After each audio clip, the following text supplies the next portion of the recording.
Hello everyone, welcome to exam forum के आज इस वीडियो में हम 13 जनवरी 2021 से करंट अफेयर्स के क्वेश्चन डिस्कस करेंगे। आज के इस वीडियो का जो पीडीएफ फाइल है आप हमारे टेलीग्राम चैनल से डाउनलोड कर सकते हैं, जिसका लिंक आपको नीचे डिस्क्रिप्शन बॉक्स में मिल जाएगा, या फिर आप टेलीग्राम पर जाकर एग्जाम फोरम के नाम से सर्च कर सकते हैं। तो चलिए शुरू करते हैं अब आज का वीडियो। आज का पहला क्वेश्चन है, हाल ही में खादी प्राकृतिक पेंट नामक पर्यावरण अनुकूल पेंट किसके द्वारा लॉन्च किया गया है? तो हाल ही में खादी प्राकृतिक नामक एक पर्यावरण अनुकूल पेंट लॉन्च किया गया है नितिन गडकरी के द्वारा।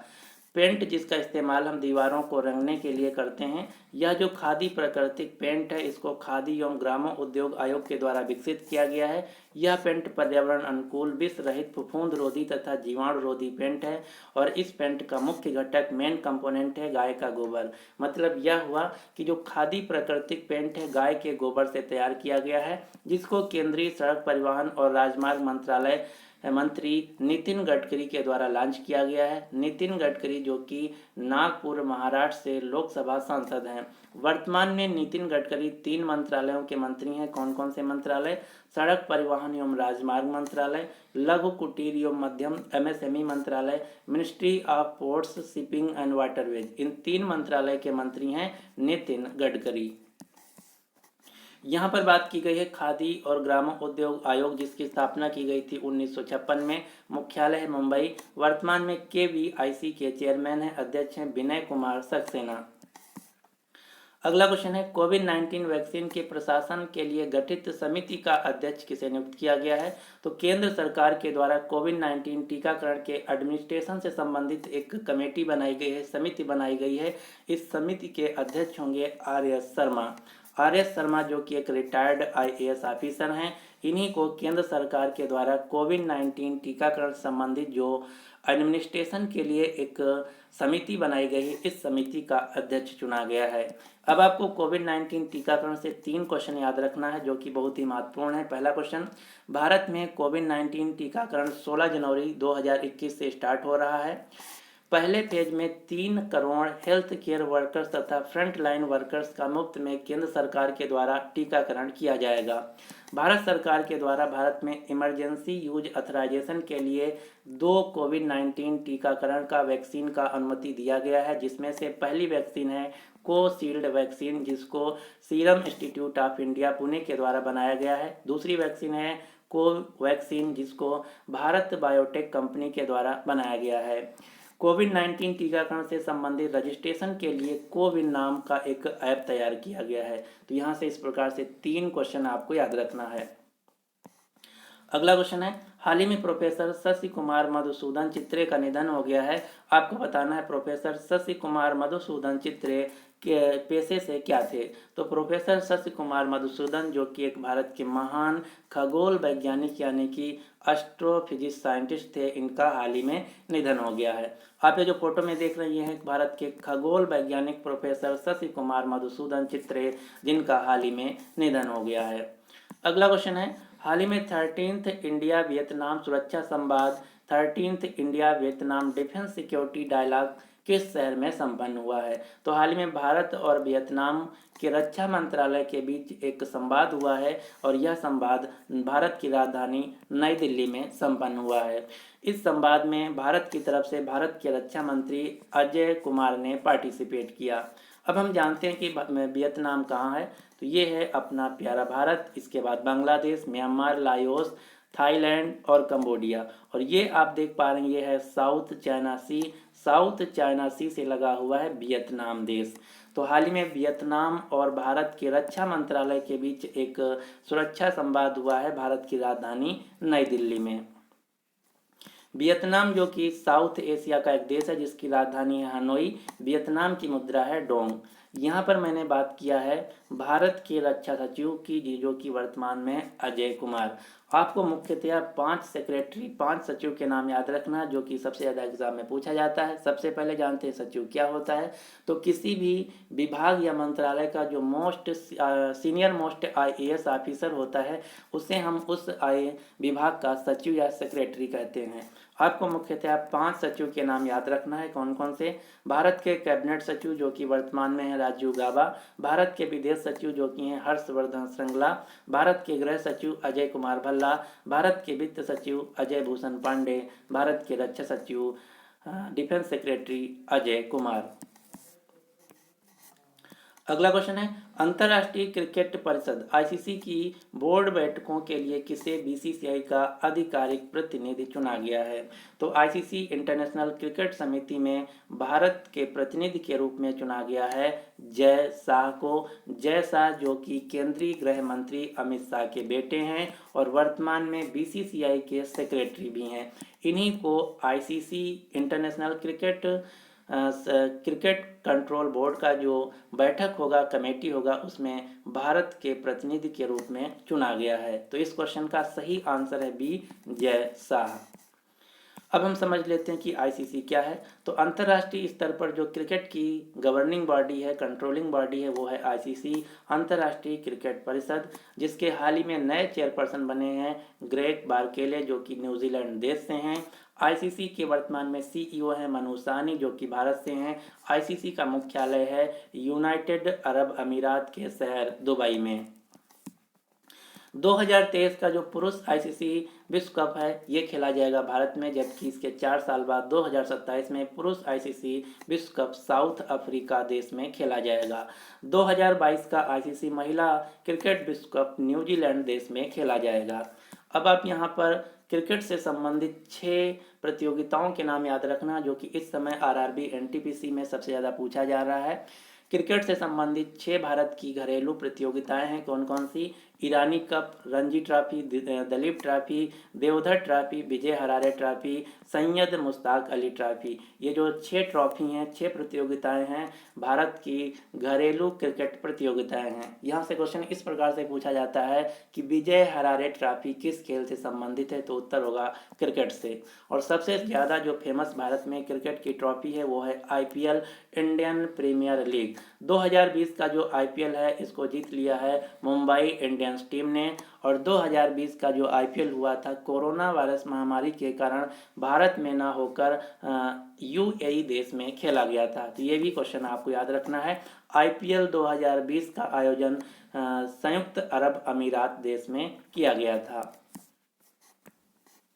अगला क्वेश्चन है, किस राज्य ने महिलाओं और बुजुर्गों के मुफ्त सफर हेतु भ्रमण सारथी योजना शुरू किया है? तो हाल ही में असम राज्य में महिलाओं और बुजुर्गों के मुफ्त सफर हेतु भ्रमण सारथी नामक योजना शुरू किया है। इस योजना के तहत असम सरकार पिंक कलर की गुलाबी बसों को फ्री में चलाएगा। यही है भ्रमण सारथी योजना जिसको शुरू किया गया है असम सरकार के द्वारा।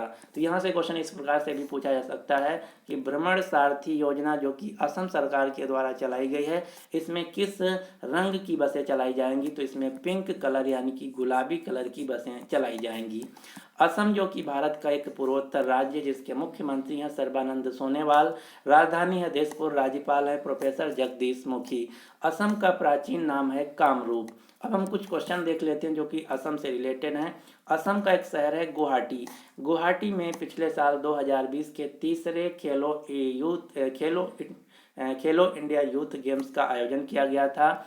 और असम के गुवाहाटी शहर में एक मंदिर है जिसका नाम है कामाख्या मंदिर। कामाख्या मंदिर में एक मेला लगता है जिसका नाम है अम्बुबाची मेला। और अम्बुबाची मेला जो है पिछले 500 सालों से हर साल लगता था, लेकिन पिछले साल 2020 में 500 साल के इतिहास में पहली बार हुआ है कि कोरोना वायरस महामारी के कारण अम्बुबाची मेला का आयोजन नहीं हुआ। भारत के पहले मल्टी मॉडल लॉजिस्टिक पार्क की स्थापना की जाएगी असम के जोगीघोपा शहर में। असम से आपको 3 राष्ट्रीय पार्क के नाम याद रखने हैं। कौन कौन से? डिब्रू सैखवा राष्ट्रीय उद्यान, मानास राष्ट्रीय उद्यान, काजीरंगा राष्ट्रीय उद्यान। जो असम का काजीरंगा राष्ट्रीय उद्यान है इसको यूनेस्को विश्व धरोहर स्थल का दर्जा प्राप्त है। और काजीरंगा राष्ट्रीय उद्यान एक सींग वाले गैंडे के लिए विश्व प्रसिद्ध है। अब आपको असम राज्य से एक व्यक्ति का नाम याद रखना जो कि एक महान व्यक्ति हैं। इन व्यक्ति का नाम है जादव पयंग। जादव पयंग ने असम के बहुत सारे क्षेत्रफल में अपने खुद खर्चे पर मानव निर्मित जंगल तैयार कर दिया है। पौधों को लगा लगा कर एक बहुत विशालकाय जंगल तैयार कर दिया है, जिसके लिए इनको भारत में फॉरेस्ट मैन ऑफ इंडिया के नाम से जाना जाता है। तो आपको याद रखना है, जादव पेंग को फॉरेस्ट मैन ऑफ इंडिया के नाम से जाना जाता है, जो कि असम राज्य से आते हैं। जादव पेंग को पिछले साल 2020 में स्वामी विवेकानंद कर्मयोगी पुरस्कार 2020 से सम्मानित किया गया था। अब आपको असम राज्य से दो पुल के नाम याद रखना है, और ये दो पुल बहुत ही महत्वपूर्ण हैं। पहला है भूपेन हजारिका सेतु, जिसका दूसरा नाम है ढोला सदिया ब्रिज। जो भूपेन हजारिका सेतु ढोला सदिया ब्रिज है, ये भारत का सबसे लंबा सड़क पुल है, जिसकी लंबाई है 9.15 किलोमीटर। जो भूपेन हजारिका सेतु है, ये लोहित नदी पर स्थित है, और ये असम को अरुणाचल प्रदेश से जोड़ता है। दूसरा पुल है बोगीबील पुल, जिसका नाम बदल दिया गया है। इस पुल का नया नाम हो गया है अटल सेतु। जो बोगीबील पुल है, ये भारत का सबसे लंबा रेल सेतु है, जिसकी लंबाई 4.94 किलोमीटर है, और ये असम राज्य में ब्रह्मपुत्र नदी पर स्थित है। तो ये दोनों क्वेश्चन हैं, बहुत ही महत्वपूर्ण है, आपको याद रखना है। भारत का सबसे लंबा सड़क पुल है भूपेन हजारिका, जबकि भारत का सबसे लंबा रेल सेतु है, रेल पुल है बोगीबील पुल, और ये दोनों पुल असम राज्य में स्थित हैं।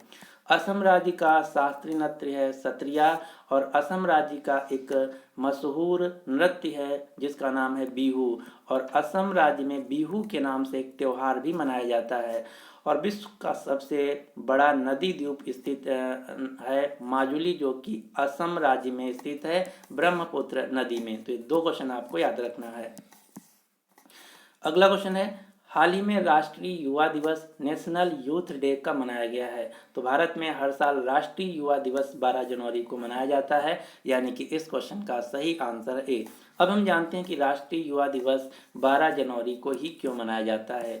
क्योंकि 12 जनवरी 1863 में भारत के एक महान व्यक्तित्व, महान शख्सियत स्वामी विवेकानंद जी का जन्म हुआ था। इन्हीं को सम्मान देने के लिए, इन्हीं को याद करने के लिए इनके जन्म दिवस के रूप में हर साल 12 जनवरी को राष्ट्रीय यूथ दिवस मनाया जाता है। और इस साल जो राष्ट्रीय यूथ दिवस, राष्ट्रीय युवा दिवस मनाया गया, इसका विषय था, थीम था challenging youth power for nation building. अब आपको स्वामी विवेकानंद जी से दो क्वेश्चन याद रखना है। पहला क्वेश्चन पूछा जाता है कि स्वामी विवेकानंद जी के बचपन का क्या नाम था? तो इनके बचपन का नाम था नरेंद्र नाथ दत्त। दूसरा क्वेश्चन पूछा जाता है कि स्वामी विवेकानंद ने रामकृष्ण मठ या मिशन की स्थापना कब और कहाँ की? तो इन्होंने रामकृष्ण मठ और मिशन की स्थापना की 1897 में। 1898 में इन्होंने बेलूर मठ की स्थापना की, जो कि कोलकाता में स्थित है। स्वामी विवेकानंद जी के गुरु थे रामकृष्ण परमहंस। अगला क्वेश्चन है, भारत के किस राज्य में दुनिया की सबसे बड़ी फ्लोटिंग 600 मेगावाट सौर ऊर्जा परियोजना का निर्माण किया जाएगा? तो दुनिया की सबसे बड़ी फ्लोटिंग 600 मेगावाट सौर ऊर्जा परियोजना का निर्माण गुजरात राज्य में ओंकारेश्वर बांध पर नर्मदा नदी में तापी जिले में किया जाएगा। तो आपको याद रखना है, दुनिया की सबसे बड़ी फ्लोटिंग 600 मेगावाट सौर ऊर्जा परियोजना का निर्माण गुजरात के तापी जिले में ओंकेश्वर बांध में पर नर्मदा नदी में किया जाएगा। यहाँ पर बात की गई है गुजरात की। गुजरात की राजधानी है गांधीनगर। राज्यपाल हैं आचार्य देवव्रत, मुख्यमंत्री हैं विजय रूपानी। हाल ही में गुजरात के पूर्व मुख्यमंत्री माधव सिंह सोलंकी का निधन हो गया, जो कि एक कांग्रेस के दिग्गज नेता थे।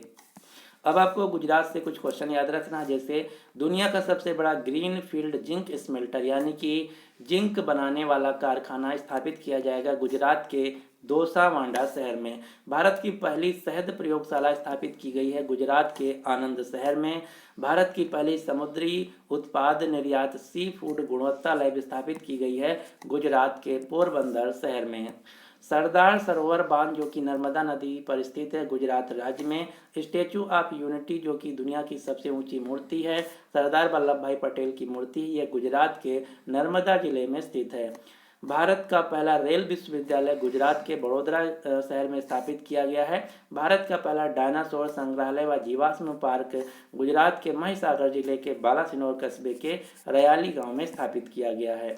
तो ये थे आज के करंट अफेयर्स के क्वेश्चन। अब आपके लिए क्वेश्चन क्या है कि हाल ही में किस नगर निगम ने शहर को पॉलीथीन मुक्त बनाने के लिए थैला बैंक योजना शुरू किया है। तो इस क्वेश्चन का जो राइट आंसर है आपको नीचे कमेंट बॉक्स में देना होगा। अगर आपको वीडियो पसंद आया तो प्लीज़ इस वीडियो को लाइक कीजिए तथा अपने सभी दोस्तों के साथ इस वीडियो को ज़्यादा से ज़्यादा शेयर कीजिए। So finally thanks for watching exam forum.